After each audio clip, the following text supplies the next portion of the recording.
ومن أعرض عن ذكري فإن له معيشة ضنكا۔ اسلامی مالیات ایک ایسا پروگرام جس میں آپ جان سکیں گے اسلامی مالیات کے اسرار و رموز، تاریخ، نظریہ اور عملی مسائل اور ان کا حل۔ اسلامی مالیات جناب محمد ایوب کے ساتھ، پروڈیوسر ندا نعیم، پیشکش رفا انسٹیٹیوٹ آف میڈیا سائنسز۔ بسم اللہ الرحمن الرحیم۔ معزز سامعین، ہم اسلامی مالیات نامی کتاب کے تعارفی پروگرام کے ساتھ آج پھر حاضر ہیں، اور آج اس کے 11ویں چیپٹر کے بارے میں بات ہوگی جو اجارہ سے متعلق ہے، جس کو عام مفہوم کے مطابق لیزنگ کہا جاتا ہے۔ اجارہ عربی لفظ ہے اور اسلامک فائنانس میں ایک اہم موڈ ہے، اور اس کی سب سے زیادہ جو اس کا یوز ہے وہ کنزیومر فائنانسنگ کے لیے ہوتا ہے، اگرچہ اس کا جو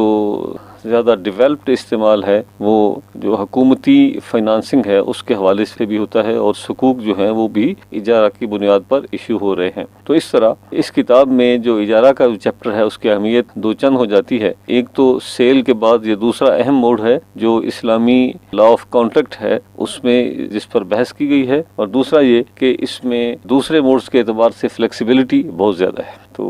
اس چیپٹر میں بیسیکلی پہلے بتایا گیا ہے کہ عقد اجارہ جو ہے یعنی لیزنگ جو ہے، اس کے لوازمات کیا ہیں۔ صاف ظاہر ہے سب سے پہلے کون سی چیز لیز ہو سکتی ہے، کون سی نہیں ہو سکتی، پھر اس کا جو رینٹ ہے، رینٹل وہ کس طرح طے ہونا چاہیے، اس کی شرائط کیا ہیں، وہ فلیکسیبل ہو سکتا ہے، وہ فکس ہو سکتا ہے، وہ ویریبل ہو سکتا ہے، اس پہ ساری بحث کی گئی۔ اس کے بعد پھر جو اس کے عام فقہی اصول ہیں، یعنی فقہ کی کتابوں میں وہ جو دیے گئے ہیں اس کے بارے میں بات کی گئی ہے، اور پھر اس کا ماڈرن دور میں اس کا استعمال جو ہے اس پر بات کی گئی۔ تو چنانچہ سب سے پہلے تھوڑا سا اس کی وضاحت میں کر دیتا ہوں تاکہ سامعین کو اندازہ ہو کہ یہ کتنا اہم موڈ ہے اور اس کا مطالعہ کتنا ضروری ہے۔ سب سے پہلے تو یہ کہ جو بھی چیزیں پیدا ہوتی ہیں وہ یا سیل ہو کے مختلف یوزرز کے پاس جاتی ہیں، یا پھر اگر ایسے ایسٹ ہوں جو قابل استعمال اور ان کی اپنی ذاتی حیثیت ٹھیک رہتی ہے، یعنی انٹیکٹ رہتی ہے، تو ان کا لیز یعنی ان کا اجارہ بھی ہو سکتا ہے۔ تو اجارہ میں کیا ہے، سب سے اہم چیز تو یہ ہے کہ ہر وہ ایسٹ اجارہ ہو سکتا ہے جس کو جب یوز کیا جائے تو اس کا اپنا حجم، اس کی اپنی جو جسم، اپنی جو کارپس ہے وہ قائم رہے۔ دوسرے لفظوں میں گھر ہے، میں گھر کو یوز کر رہا ہوں، اگرچہ اس کی ڈیپریسیشن تو ہو رہی ہے لیکن گھر قائم رہتا ہے، تو گھر کرائے پہ دیا جا سکتا ہے، گھر کا اجارہ ہو سکتا ہے۔ اسی طرح فیکٹری کا اجارہ ہو سکتا ہے، اس طرح گاڑی کا اجارہ ہو سکتا ہے۔ پرانے دور میں جو اینیملز رائڈنگ کے لیے ہوتے تھے، اونٹ، ہارس، ان کا اجارہ ہوا کرتا تھا۔ آج کے اس دور میں ہوائی جہاز سے لے کے شپ سے لے کے بے شمار چیزیں جو ہیں ان کا اجارہ جو ہے وہ ہو سکتا ہے۔ چنانچہ اسلامک بینکنگ جو نام ہی اس چیز کا ہے کہ وہ ریئل ایسٹ جو ہیں، ریئل کاروبار ہیں، ان کی بنیاد پر فائنانسنگ کرے، اس میں اجارہ جو ہے بہت ہی اہم رول پلے کرتا ہے۔ اب وہ کس طرح؟ کنزیومر فائنانسنگ میں سب سے پہلے ہم دیکھتے ہیں کہ گاڑیاں جو ہیں لوگوں کو ضرورت ہے، ان کے پاس کیش فلو تو ہے، یعنی ہر مہینے وہ اتنی اماؤنٹ دے سکتے ہیں، لیکن لم سم اماؤنٹ نہیں ہے، تو اس کے لیے اسلام نے ان کو الاؤ کیا ہے کہ وہ کسی بھی ایسے ادارے سے وہ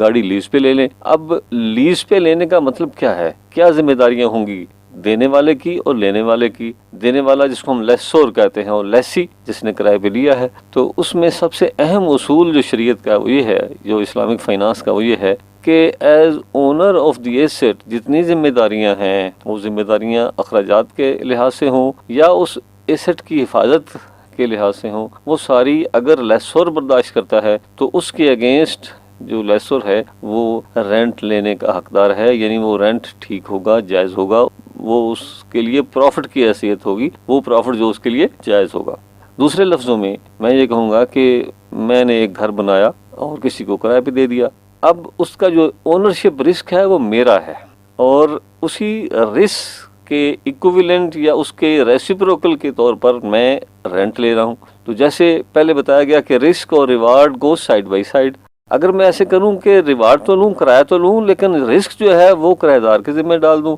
تو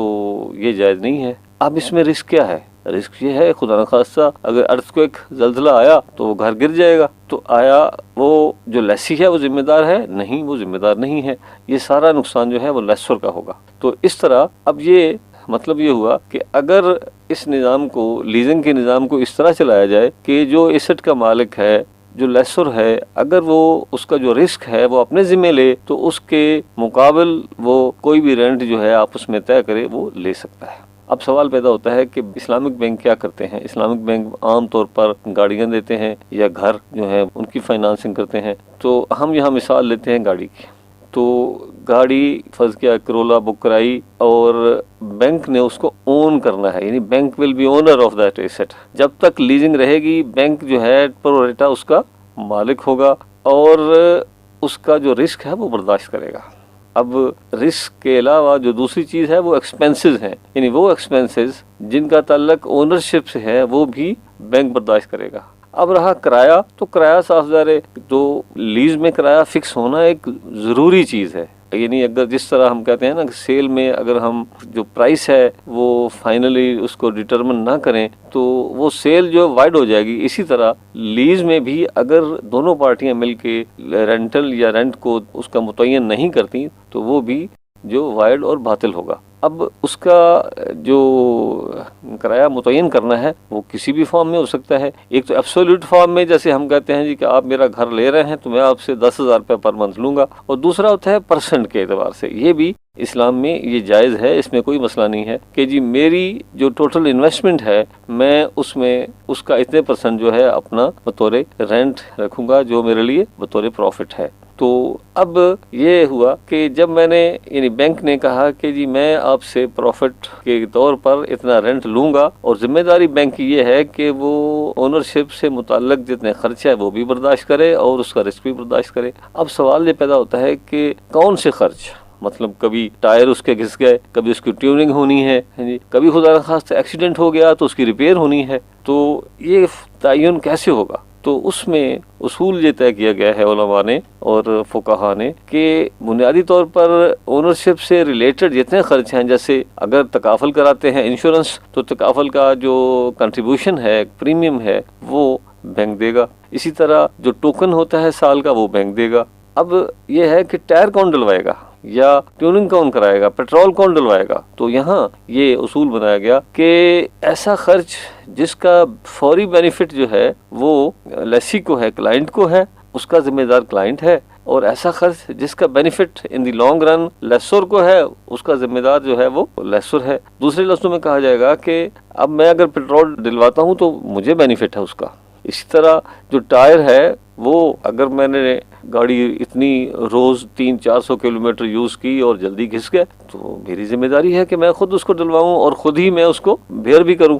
تو اس کا مطلب یہ ہوا کہ in order to determine who is responsible for the expenses, یہ دیکھنا ہوگا کہ اس کا بینیفیشری کون ہے۔ تو اگر بینیفیشری کسی ایکسپینس کا جو ہے وہ بینک ہے تو بینک برداشت کرے گا، اور اگر بینیفٹ کرنے والا جو کلائنٹ ہے تو کلائنٹ برداشت کرے گا۔ تو یہ تو ہوا اس کے بنیادی ایک اصول کے جو خرچ یا جو رسک ہے وہ لیسر کے ذمہ ہوتے ہیں اور اس کے ایکویولنٹ لیسی نے کرایہ دینا ہے۔ اب اس میں ایک اہم چیز جو ہے وہ یہ ہے کہ کرایہ جو ہے وہ آیا فکس ہوگا یا اس میں چینج بھی آ سکتی ہے۔ جیسے آپ کو پہلے بتایا گیا ہے کہ سیل میں ایک دفعہ پرائس طے ہو جاتی ہے اور اس میں کوئی چینج نہیں آتی ہے، اس کے مقابل لیز میں ہر سال یا ایک جو بھی مدت طے ہو اس کے بعد دونوں پارٹیاں مل کے کرائے میں اضافہ یا کمی کر سکتی ہیں۔ ایسے ہی جیسے عام گھروں میں ہوتا ہے کہ ایک لکھا جاتا ہے کہ ہر سال جی کرایہ ہے وہ 10% بڑھے گا، 5% بڑھے گا، یا جیسے بھی پارٹیاں طے کریں، تو اسی طرح بینک جب اپنے کلائنٹس کو لیز پہ کوئی چیز دیتا ہے تو یہ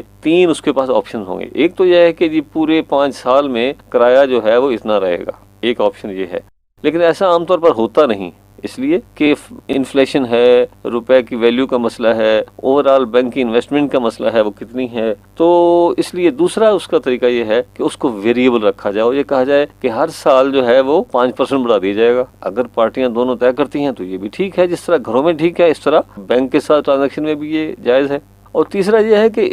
اس کو کسی ریفرنس ریٹ سے لنک کر دیا جائے، جیسے کہا جائے کہ جی جتنا جی این پی ہر سال اضافہ ہوگا اتنا کرایہ بڑھ جائے گا، یا جتنا کائبور ہوگا یعنی Karachi interbank offer rate جو ہے اس پر 2% بڑھ جائے گا، تو یہ بھی جو ہے وہ جائز ہے۔ تو اس طرح یہ کہا جاتا ہے کہ لیز ایک ایسا موڈ ہے، اس میں بینکوں کو زیادہ فلیکسیبلٹی دی جاتی ہے ایز کمپیئر ٹو سیل، اس لیے کہ سیل میں جو ایک دفعہ قیمت طے ہوئی وہ چینج نہیں ہو سکتی۔ یہی وجہ ہے کہ مرابحہ جو ایک سیل ہے وہ عام طور پر شارٹ ٹرم یعنی 1 سال سے کم عرصے کے لیے ہوتی ہے، حالانکہ شریعت کے مطابق وہ ایون 20 سال کے لیے ہو سکتی ہے، لیکن یہ جو اس کے پروسیجرل پرابلم ہے اس کی وجہ سے اس کو بڑی شارٹ مدت کے لیے کیا جاتا ہے۔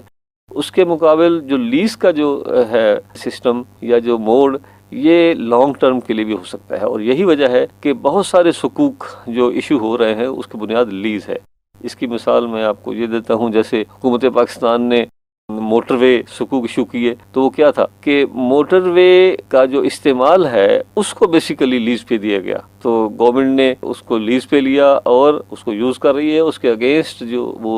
جو کرایہ ہے وہ گورنمنٹ جو دے رہی ہے وہ ایک ایس پی وی کے تھرو الٹیمیٹلی وہ جو حقوق ہولڈر کو وہ مل جاتا ہے۔ تو اس طرح یہ کہا جا سکتا ہے کہ لیز کا